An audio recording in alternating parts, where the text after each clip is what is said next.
Hello দর্শক, ইউরোর ফাইনালে আবারও স্বপ্নভঙ্গ ইংল্যান্ডের। এবার ইউরোতে টানা 7 ম্যাচ অপরাজিত থেকে 12 বছর পর আবারও ইউরোপের সেরার মুকুট মাথায় তুলল স্প্যানিশরা।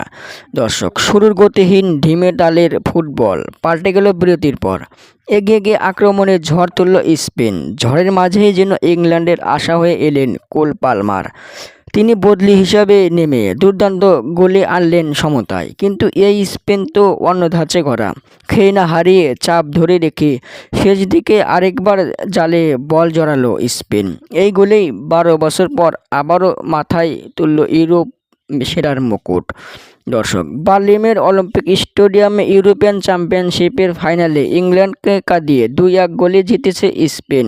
নিকো উইলিয়ামসের গোলে পিছিয়ে পড়ার পর ইংল্যান্ডের আশা জাগান কাল পালমার, কিন্তু শেষের দিকে তাদের স্বপ্ন গুঁড়িয়ে দেন মিকেল ওয়ারসাবাল।